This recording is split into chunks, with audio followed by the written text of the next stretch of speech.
Bonjour et bienvenue dans ma nouvelle vidéo, j'espère que vous allez bien. Alors dans cette vidéo, je vais vous parler de mon dernier désert. Bon, vous allez vous dire, non, la fille elle a que des problèmes dans sa vie. Mais qu'est-ce que vous voulez que je vous dise, hein? C'est ce qu'on appelle le chemin de sanctification, c'est ce qu'on appelle l'émondage. Et d'ailleurs, gloire à Dieu d'être éprouvé. Alors, sans rentrer trop dans le détail, sachez que j'ai pas une situation financière et matérielle tip top et ça n'a jamais été le cas. Mais franchement, la forteresse de l'argent et du matériel, Dieu m'a tellement transformée à ce niveau-là en fait que c'est pas quelque chose que l'ennemi peut utiliser pour m'atteindre. Enfin d'habitude, sauf que là il y a eu en fait des circonstances et des événements qui se sont enchaînés dans ma vie que ça tirait en fait sur la corde sensible de ma foi, de ma patience, de la maîtrise de soi, à un tel point que j'ai fini par avoir une position en fait qui fait que j'étais souvent en colère, que je roulais souvent sur ma réserve aussi et que la plupart de mes conversations, que ça soit avec mon mari ou avec Dieu, étaient à base de plaintes. Et bien sûr, dans cette position-là, tu ne peux pas entendre ce que Dieu a à te dire. Donc d'abord, Holy Spirit m'a mis une bonne gifle avec le passage qui se trouve dans Matthieu 8, verset 24. Vous savez quand les disciples et Jésus étaient dans une barque, dans un bateau, et qu'il y a une grosse tempête et que Jésus dormait. Et en gros, la gifle que j'ai reçue, en fait, c'est que il y a beau avoir une grosse tempête, la barque de ma vie a beau être couvert de flots, comme le dit le verset, Jésus est présent et que je me comportais en fait comme si c'était pas le cas. Je me comportais comme si je n'étais pas née de nouveau et que Jésus ne vivait pas en moi. Et le sujet de ma vidéo en fait, c'est ce que Dieu m'a dit justement une fois que j'étais calmée et disposée à entendre ce qu'il avait à me dire.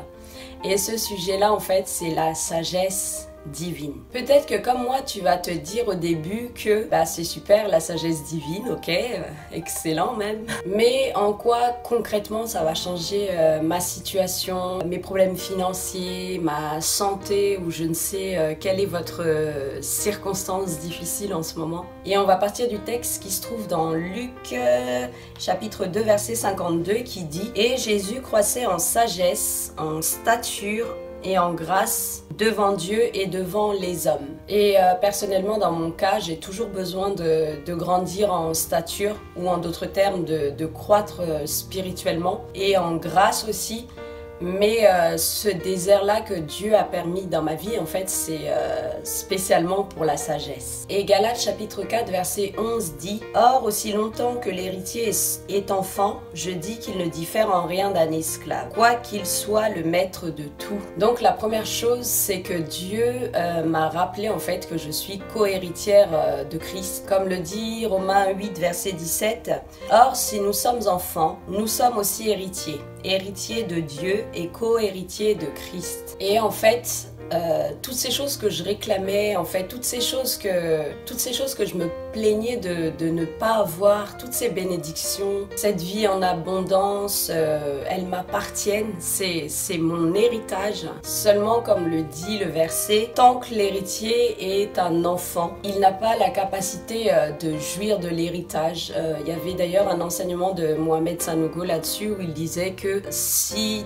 ton père il est milliardaire et que toi tu es un enfant ou un adolescent, en fait tu vas effectivement hériter de son argent, de sa richesse, mais tu ne sauras pas gérer en fait tout cet argent de ton jeune âge. Comme le dit Ecclésiaste chapitre 7 versets 11 et 12, la sagesse vaut autant qu'un héritage et même plus pour ceux qui voient le soleil, car à l'ombre de la sagesse on est abrité comme à l'ombre de l'argent.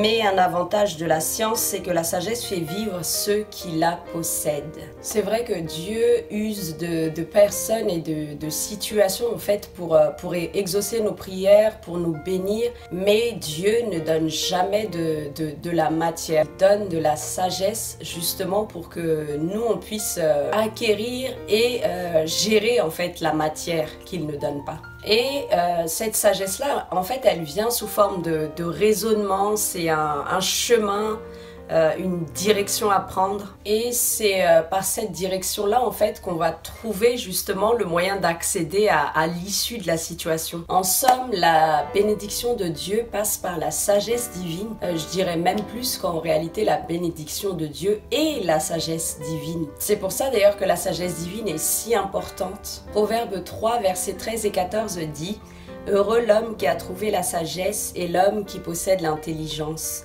Car le gain qu'elle procure est préférable à celui de l'argent, et le profit qu'on en tire vaut mieux que l'or. » Et c'est d'ailleurs pour ça que Salomon a demandé la sagesse quand Dieu lui a posé la question. Et on connaît tous la vie que Salomon a eue. Et là, tout de suite, d'ailleurs, j'ai une image de la sagesse comme étant un vase. Et ça me fait penser à l'histoire de la veuve dans 2 Rois, chapitre 4.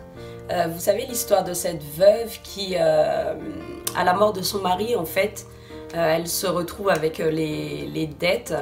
Et du coup, en fait, on va lui prendre ses 2 enfants pour les utiliser comme esclaves, justement parce qu'elle ne peut pas rembourser sa dette. Et à ce moment-là, elle va se plaindre à Élisée qui lui demande en fait qu'est-ce qu'elle a chez elle. Et la seule chose qui lui reste à cette veuve, c'est un vase. Et tant qu'elle avait un vase vide en fait pour mettre de l'huile, l'huile continuait de couler. Et c'est en vendant en fait ces vases d'huile que elle va pouvoir rembourser sa dette. Et pour moi, la morale de cette histoire en fait, c'est qu'on doit être ce vase, ou on doit du moins avoir un vase de sagesse dans lequel Dieu va déverser sa parole, ses bénédictions, sa grâce. Et tant qu'on est disposé en fait à recevoir, tant qu'on est vide des choses du monde en fait, Dieu va pouvoir perpétuellement en fait déverser son huile d'onction d'ailleurs. Et faut surtout pas qu'on soit rempli de choses du monde, ni même de la sagesse humaine. Ésaïe chapitre 5 verset 21 dit « Malheur à ceux qui sont sages à leurs propres yeux et qui se croient intelligents. » Et Proverbe 3 verset 7 « Ne sois point sage à tes propres yeux, crains l'Éternel et détourne-toi du mal. » Et Proverbe 9 verset 10 dit que le commencement de la sagesse, c'est la crainte de l'Éternel. Et le dernier verset que je vous donnerai, c'est Jacques chapitre 1 verset 5 qui dit « Si quelqu'un d'entre vous manque de sagesse, qu'il demande à Dieu, qui donne à tous simplement et sans reproche, et elle lui sera donnée. » Pour conclure, je ne sais pas dans quelle situation vous êtes actuellement, je ne sais pas quelles sont vos circonstances difficiles, quel exaucement de prière vous attendez. Demandez la sagesse divine à Dieu. Priez pour avoir la sagesse comme Salomon l'a fait. Parce que la sagesse divine en fait permet de comprendre et surtout d'aborder les situations de la vie autrement. La sagesse divine en fait nous permet d'avoir un discernement bien au-delà de l'intelligence humaine, de la sagesse humaine. Elle va nous permettre d'être sur une direction, un chemin qui va nous mener au succès et surtout va nous mettre sur un chemin qui est conforme à la volonté de Dieu. Et enfin, je dirais que la sagesse divine, en fait, nous permet aussi d'accéder à des réalités divines et spirituelles. Et cela indépendamment de notre âge, de notre situation ou de notre parcours de vie. Merci d'avoir regardé cette vidéo jusqu'au bout. Et en attendant la prochaine vidéo, prenez bien soin de vous. Soyez bénis. Je vous dis à très bientôt.